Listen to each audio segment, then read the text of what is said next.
You'll probably have to acknowledge it.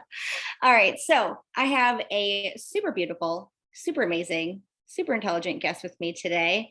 I love her as much as life itself. Everyone, this is Amanda Smith. Amanda, say hi. Hey, nice Amanda to and I meet you all. go way back. We used to work together in the financial services industry. She represented the National Association of Insurance and Financial Advisors, and I worked at a boutique media marketing firm for financial services. So she would run the conferences, and I would show up and be the booth babe, and we'd be like, "What's up, girl?" And we had the best time ever.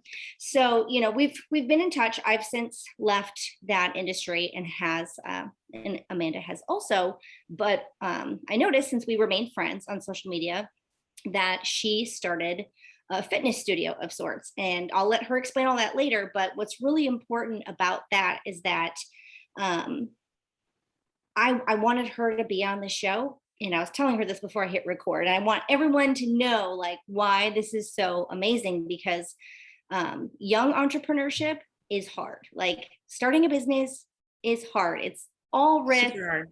You don't know what's going to happen. It's the scariest thing in the world, but being around other entrepreneurs and being inspired and being motivated by people who think the same way, because not everyone thinks like this. Some people want to like go to work 9 to 5, put their head down, have the guarantees, the security, and that's awesome. Like, no shame on that. But for people who just like get lit up, like I have an idea, I'm going to change the world today.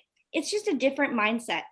And being alone in that mindset is even scarier than starting a business. So I have this show and I'm talking to all these amazing people because I want everyone to know that like we've all started from zero. We're all here. And I want to have these conversations openly because, everyone talks about like, marketing and tactics, and this is so cool. And I don't think enough people talk about like the journey of entrepreneurship and like what we've all been through. And I'm a year and a half old entrepreneur, and it's been a hell of a ride. So with that, we're not here to talk about me though. So Amanda, we'll start easy. Who are you? Where do you live? Tell us about your family, before we jump into business stuff. Yeah, so I am a 37-year-old entrepreneur, if that's what you want to call me, but my passion was driven into the cycling industry when I lived on the East Coast, and now I live in Iowa. My passion was driven when I took cycling class on the East Coast in Boston when we lived there.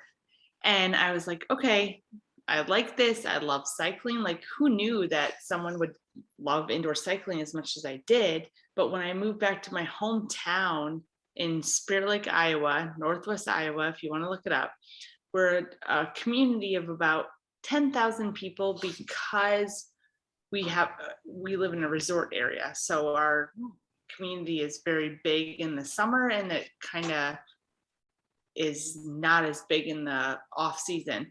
Anyway, but I was like, okay, well, when we moved back to my hometown, my husband and I, we have 3 girls, and I was like, okay, well, I wanted to do something that still impacted the community. And I was like, okay, well, cycling is my passion.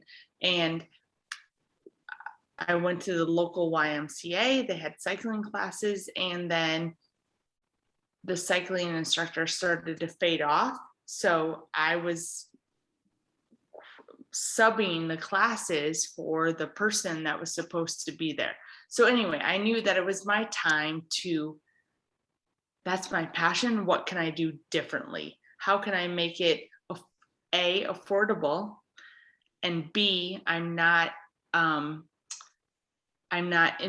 infringing on the other businesses in our area. So that's when I inserted myself and like, okay, I can do another business and be that I can provide the value of a cycling studio, but not be what everyone else has already done.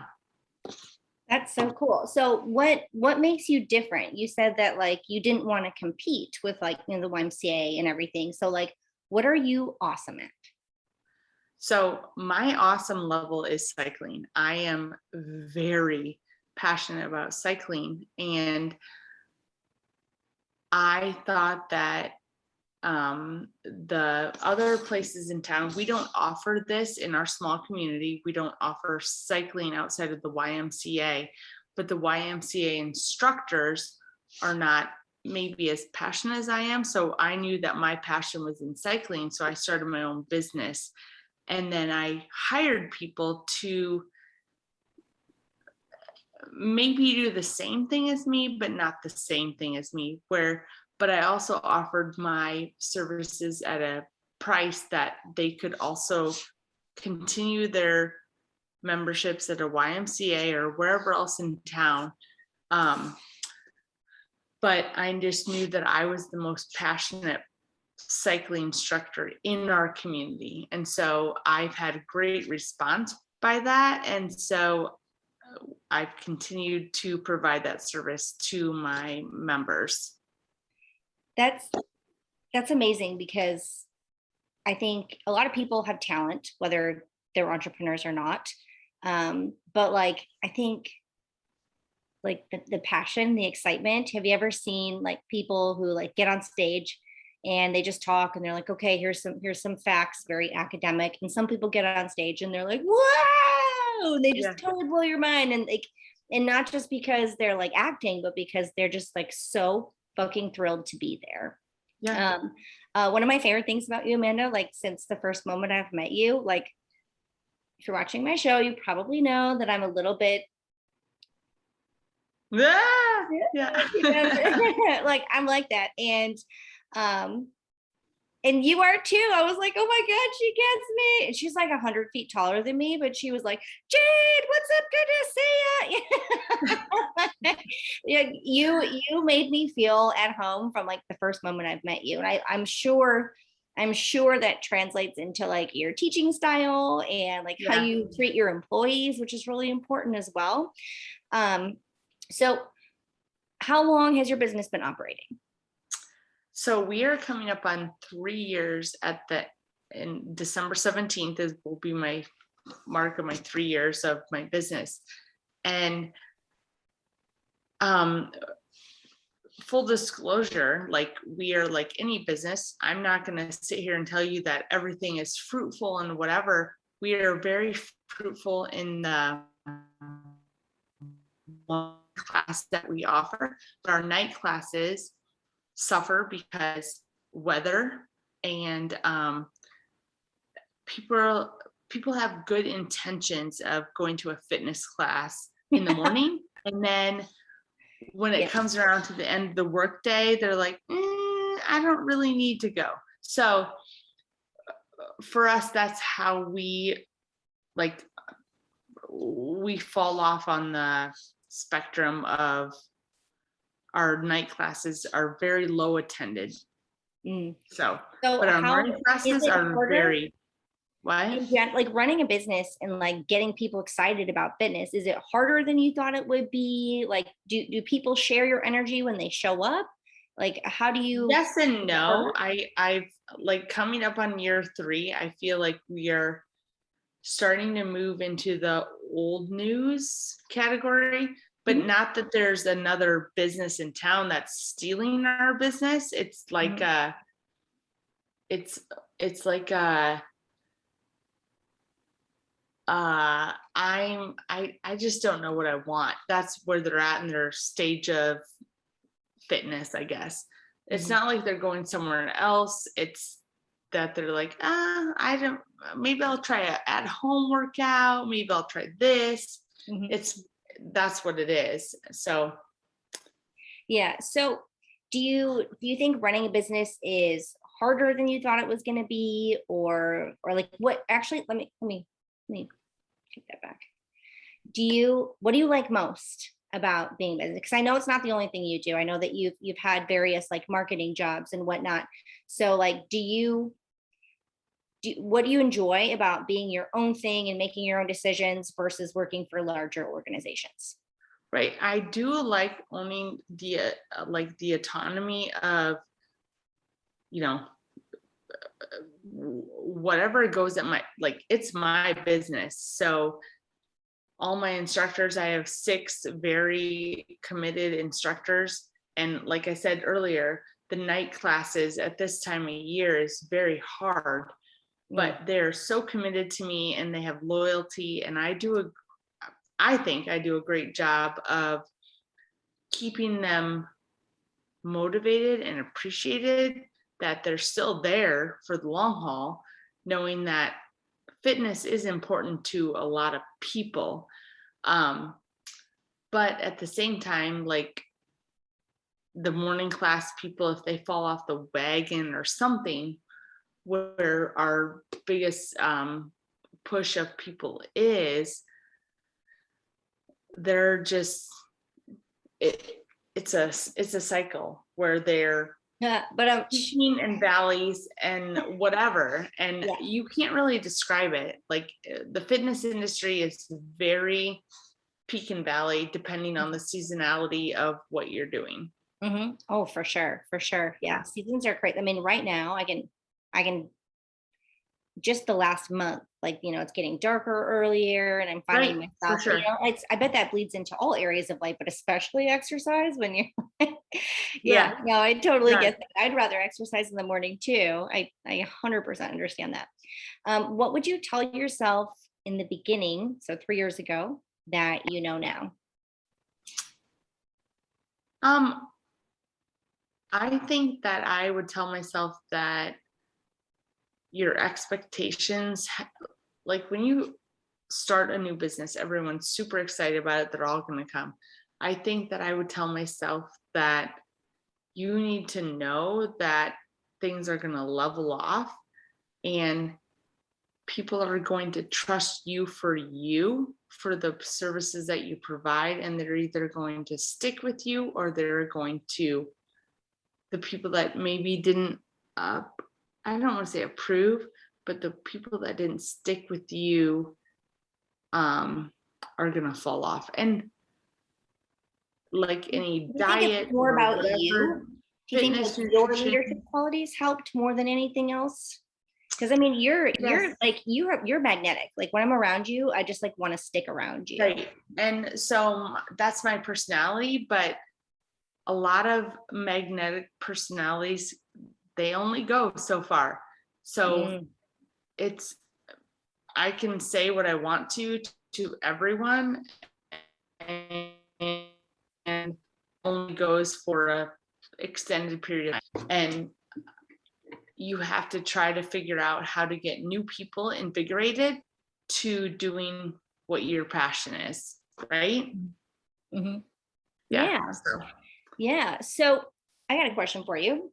yeah. What do you do to like spark that in people? Because there's ebbs and flows. Like, and I know that you have a knack for like social media and like being really good at posting. So like, do you think it's easier to inspire people like in person or using digital means like reminders and emails and text marketing and other like Right. strategies and whatnot, or like the more people you can get in front of, the better. I think my best method that I've used is text messaging. Like, it's a personal touch, because I have reached out to them personally via text message, and I have all of my clients in my phone.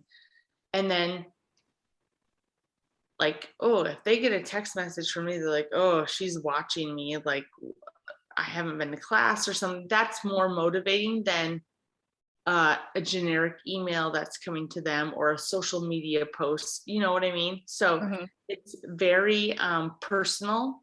So I usually send out a text message to the people that I need to. Oh, that's so smart. I had a really interesting conversation with a marketing friend of mine the other day, and he was talking about how he uses text marketing to build trust before people get in the door because he's a chiropractor and like in you have to ask people uncomfortable questions. Like if they have back pain, he was like, I have to ask them if they're incontinent. But if I want to build a relationship before they get there instead of wasting appointment time and treatment time. So he uses text and he sends them texts like, so excited to see you. a text with like a link to Google Maps so they can find it, a text of a picture of what the door looks like. And so he's building that rapport with like a personal message. And like, email marketing is certainly not dead. It has its time and place, but like a text is very personal. The open rates are very, very high. I think that's a really great tactic. That's super smart. That's a real, so everyone, marketing tip du jour. Oh, sorry, I have to pretend that's not there. Marketing tip du jour: texting is awesome. Don't abuse it. Use it well. It sounds like Amanda uses it really well, especially for like accountability. Gyms and memberships and studios and stuff that like people pay for, and they still have to be reminded to go. I mean, psychology is like the craziest thing. So text marketing is really helpful. Yeah, I love that. What advice would you give to like a budding entrepreneur who's like, I'm thinking of starting a business, doing something, but I'm not very confident in myself. What would you tell them? I think if that's your passion, that's what you will have the intuition or gut feeling that this is what you're supposed to do, which I had. And I had it for a few years, but you also have to get into the mindset, and the financial piece will fall into place. Even though you think, oh, I can't do this because of X, Y, and Z, it will fall into place because it's your passion, and you will decide that your passion overarches everything outside of that, if that makes sense. And you just have to do life's too short to not live into what you want to do for career, personal, professional, like career, whatever, professional life. Like you just have to do it. And I am a firm believer that good things will follow if you follow your passion. Guys, this is what we live for. It is. It really is. I love passionate people. Like, actually, the way I like to put it is, I love people who love life. You know what I mean? Like you said it perfectly. Life is too short to not follow your passions. And I'm not even gonna pollute your like perfect phrasing by rattling on. So I'll end with this. Normally I would say, how can people find you and do business with you? But since you have a local location, I will say this: if you live in Iowa, or if you are a fellow studio owner and want to network and maybe do some like JV promoting of each other, how can people find you? I'm sorry, what? How can people find you? Oh, what's your District Iowa? If you follow us on Instagram or Facebook. Or if maybe if there's other fitness studios out there and they wanted to collaborate, do some JV promotion of each other. What is your business's like website, social media handles so they can find you? For sure. The District Iowa at gmail.com, thedistrictiowa.com, Facebook and Instagram, the same thing, the District Iowa, and you can find us, and we would love to have you.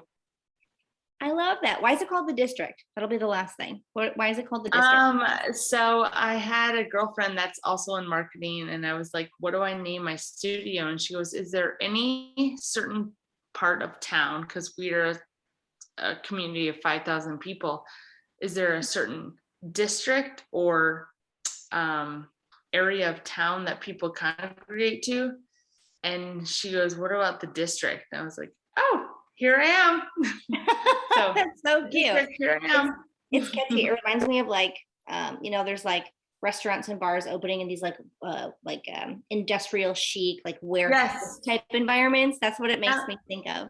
I love that. So we are very industrial, and that's, if you walk in, we have a big mural of industrial New York City. When you walk in, we're small. We are dark studio, like you walk, or if you take a cycling class, like it's all dark, and we have loud music, and it's fun. It sounds like an amazing way to start your day.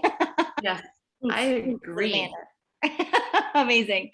Well, thank you so much for. Thank you. Thank you so much. It makes me so happy. Bye. Bye.